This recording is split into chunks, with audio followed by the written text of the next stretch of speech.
देवघर के विकास भवन में जिला परिषद की बैठक हुई, जिसमें जिला परिषद अध्यक्ष किरण कुमारी, उपाध्यक्ष जमीला खातून, देवघर विधायक सुरेश पासवान, डीडीसी नवीन कुमार सहित पदाधिकारी और जिला परिषद सदस्य बैठक में शामिल हुए।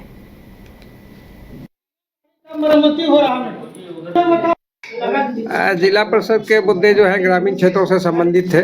पेयजल है, स्वास्थ्य है, शिक्षा है, खनन है, इन सभी विषयों पर चर्चा हुई है। समस्याएं हम लोगों को अवगत कराया गया है और हम लोग इसके अनुपालन कराने पर हम लोग विचार कर रहे हैं। अगला 16 जनवरी को इसकी बैठक रखी गई है, उस दिन हम लोग इसका सारा निराकरण करेंगे फिर से।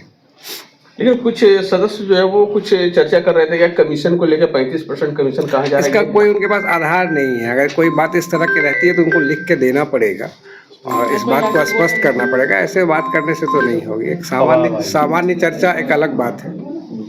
आज की बैठक चुनाव के जस्ट तुरंत बाद हुई है, जिसमें हम लोगों ने जो प्रस्ताव पिछले में डेट को दिया था, कोई भी प्रस्ताव का अनुपालन नहीं हुआ था।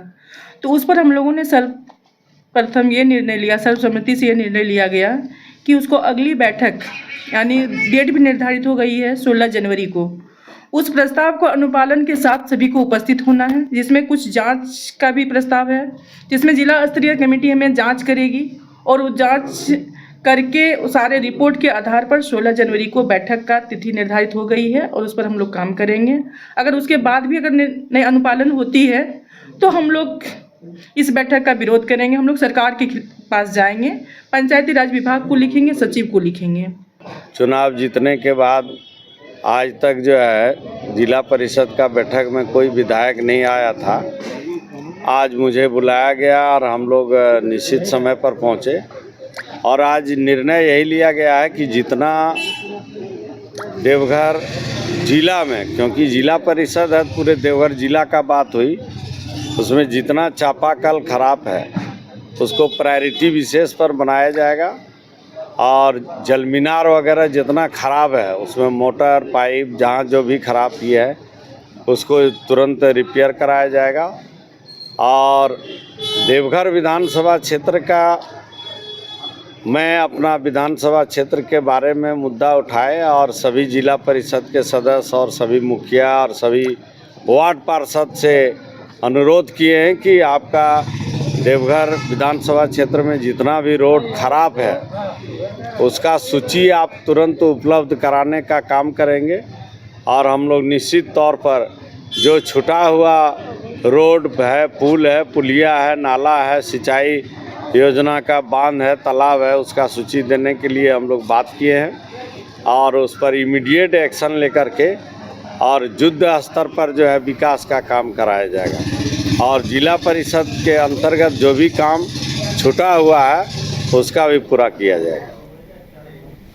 झारखंड मुक्ति मोर्चा के नेताओं ने पूर्व मंत्री मिथिलेश ठाकुर के गढ़वा कल्याणपुर स्थित आवास पर मीडिया से बात करते हुए विधायक सत्येंद्रनाथ तिवारी के कार्यकाल पर नजर रखने की जनता से अपील की। उन्होंने विधायक सत्येंद्रनाथ तिवारी के दिए बयान के कि वो पहले की भांति काम करेंगे, इस पर आपत्ति जताई है। जेएमएम के नेताओं ने कहा कि पूर्व में उनके कार्यकर्ता अवैध बालू ढुलाई, भूमाफिया, अवैध क्रशर प्लांट स्थापित कर राजस्व का नुकसान करते थे और प्रखंडों में बिचौलियागिरी करने का काम करते थे। वहीं फिर से शुरू करने का प्रयास होगा, जिसका झारखंड मुक्ति मोर्चा मजबूती के साथ विरोध करेगा और उनकी गलत नीतियों को जनता के बीच उजागर करने का काम करेगा।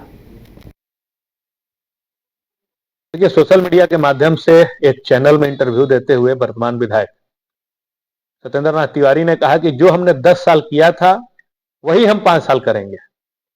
तो 10 साल तक उन्होंने गढ़वा के समय को बर्बाद करने का काम किया था और गढ़वा में जो फंड भी आती थी, चाहे विधायक निधि का पैसा आता था या टेंडर के माध्यम से कोई काम आता था, तो वही कमीशन खोरी और चेक स्लिप के माध्यम से विधायक निधि का घोटाला, या कह सकते हैं कि अपने लोगों को काम दिलवाना, उसमें पार्टनरशिप करना, बालू, दांडो नदी का बालू का दोहन शोषण करना, कई जगह पे फरठिया मोड़ हो, चिनिया के प्रखंड में, चिनिया प्रखंड में क्रेशर हो, यही सब उन्होंने करने का काम किया था।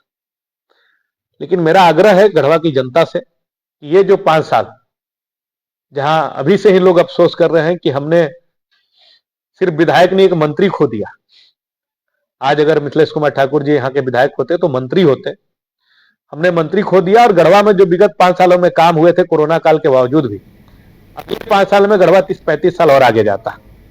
Dhanbad SN MMCH purchase committee में शामिल 2 कर्मियों पर लगी अनियमितता के आरोप की जांच शुरू हो गई है। स्वास्थ्य विभाग के क्षेत्रीय उप निदेशक डॉक्टर सिद्धार्थ सान्याल धनबाद पहुंची और मामले की जांच पड़ताल की। बता दें कि सांसद ढुलू महतो के निर्देश पर धांधली और लंबे समय तक एक ही स्थान पर जमे 2 कर्मियों की शिकायत विभाग से की गई थी। वहीं हाउसकीपिंग और मैन पावर सप्लाई वाले एजेंसियों को टेंडर नियमों के विरुद्ध जाकर मनमाने ढंग से काम करवाने के साथ वित्तीय अनियमितता के आरोप भी लगाए गए थे। वहीं मीडिया से बात करते हुए डॉक्टर सिद्धार्थ ने बताया कि तमाम आरोपों की बारीकी से जांच पड़ताल की गई है और रिपोर्ट विभाग को सौंपी जाएगी।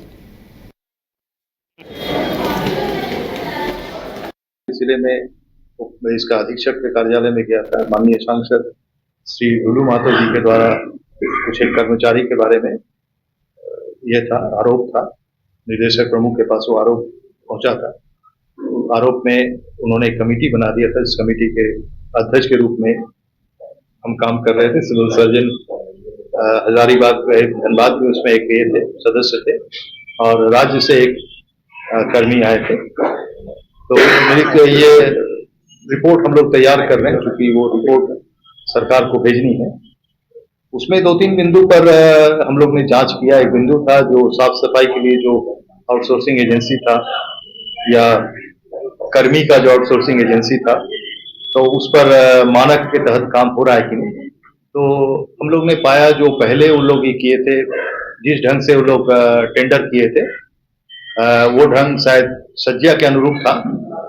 उसमें कुछ मांग था उन लोग का, लेकिन बाद में कारपेट एरिया पर एक्चुअली सफाई की टेंडर होती है, तो उन्होंने कारपेट एरिया पर सफाई का टेंडर डिक्लेयर किया था। इसलिए पुराने टेंडर को उन्होंने 3 महीना के नोटिस पर रद्द कर दिया था, ठीक है। और उसमें कोई वित्तीय अनियमितता या इस तरह का कुछ नहीं पाया गया था। अब रहा बात कर्मियों का बहुत दिन से एक जगह पर रहना, ये भी माननीय सांसद का कंप्लेन था। तो हम लोग देख रहे हैं जो कितने साल से, वो शायद कुछ साल तक प्रतिनियुक्त भी था वो दोनों कर्मी, और फिर प्रतिनियुक्ति निदेशालय से हटा करके यहाँ पर 5 राज्य, 61 शहर, 150 प्रोजेक्ट और एक वास्तु विहार। नई सोच, नया घर। बनाए रखिए अपना प्यार, सेवा में है वास्तु विहार।